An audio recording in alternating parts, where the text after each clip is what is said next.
Welcome back to the channel. Welcome back to the channel. We're working on our 2006 GMC Sierra. This is the one that I put the side on, I don't know, about 2-something years ago, a little more than 2 years ago.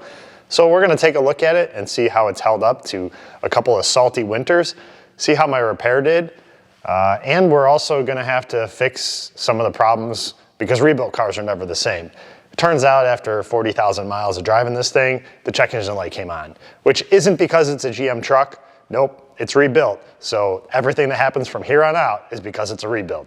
So let's get our check engine light fixed first, and then we'll take a look at our truck and see how everything works, and if it works, and if it is really still the same. So let's see where our check engine light is on. Anybody want to take a wild guess why the check engine light might be on?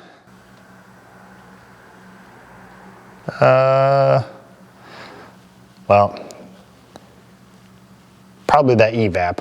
This one's probably because the battery was dead. Well, I mean, it's a pretty common failure, but clearly it's because this is a rebuild.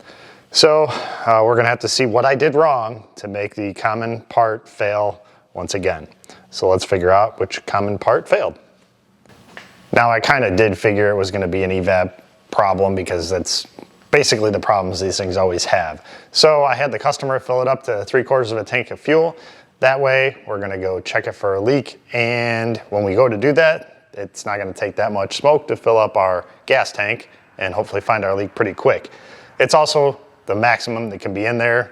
Well, actually 85% is the maximum for it to run the monitor, so that when I'm all done with the repair, it can set the monitor. So if we would have filled it all the way up, it never would have run that monitor until we run it out of fuel.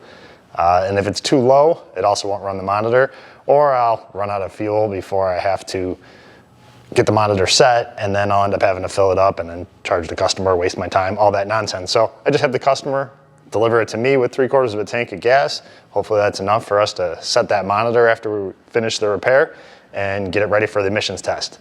That's why we're doing this, so it'll pass the emissions test. So just a little time-saving tip. If your customer is gonna bring in something that has an EVAP leak, you might wanna do that ahead of time. The only time it really could bite you is if you gotta drop the fuel tank, which on this thing, we'll pull the bed before we drop the fuel tank, because I know a guy that had this off already, so it should come off pretty easy. But I don't think that's gonna be the case. The only thing that we might have to change would be the pressure sensor in the top of the tank, and we can do that with the bed on, tank in. So pretty much we don't have any issues if we do have a full tank of fuel. So let's get our smoke machine hooked up to it and see if we can find out where our leak is. So our smoke machine's been on here for a while and haven't seen any leaks, so we're gonna go right to the source.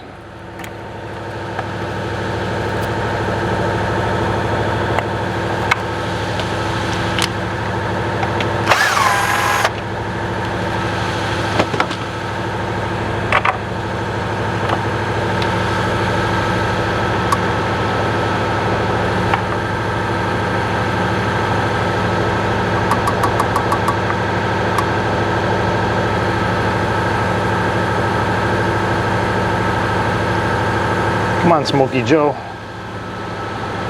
There we go.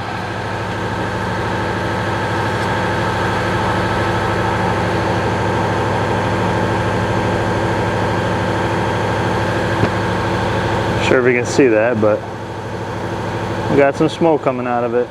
So we got a bad purge valve. It's not closing all the way.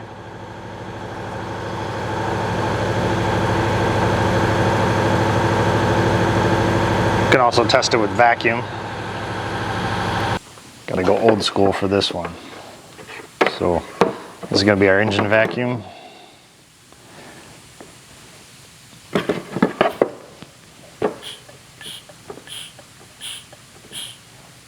Cap it off.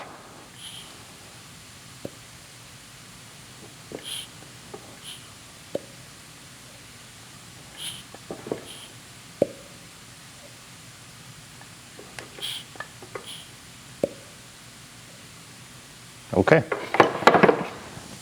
So now that we know what our problem is, we ordered our parts from the parts store and we seemingly put this thing up on the lift for nothing. So let's not make it for nothing. Let's take a look underneath and see how the repair did after 2 years of salty winters. So amazingly, we still have some inner rockers. You can see the part that I repaired because it's clear coated.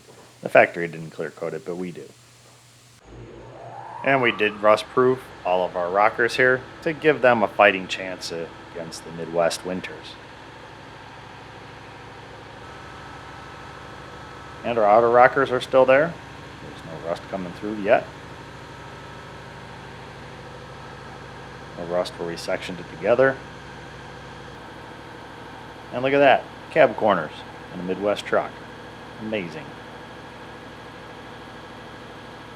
We do have a little bit of an oil leak, but the owner declined the repair. It holds 6 quarts anyway, it'll be fine. So this is the magic of video. Our part is here already. So you remember our old one. Test it again. If we cap it off, it holds. Now we'll do our new one.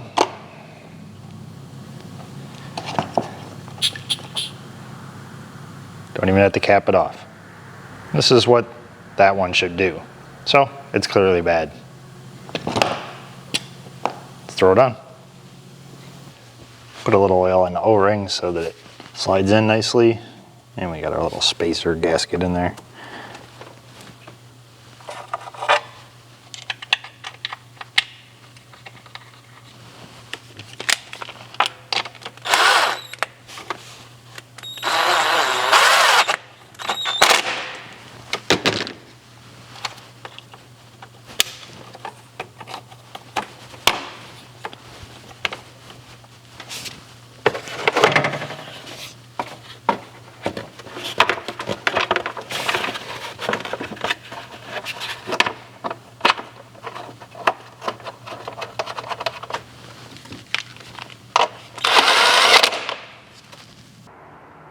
So let's see how our fit and finish is. We did replace that front door and the rear door.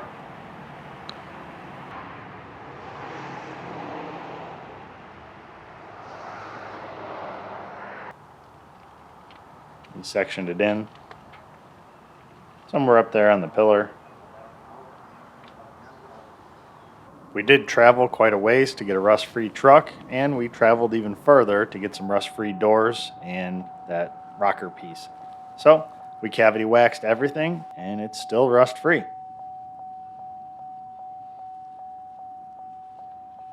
So it hasn't completely rotted out like I was told every rebuilt does.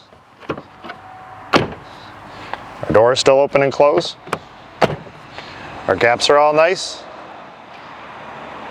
Just like it was when I finished it, except a little dirtier. I'm pretty sure the last time it was washed was when I delivered it. So I guess we're gonna have to keep waiting for this thing to turn into one of those horrible rebuilt cars, because it isn't there yet. So while we wait, I will make some more videos, and I'll see you in one of those. Thanks for watching.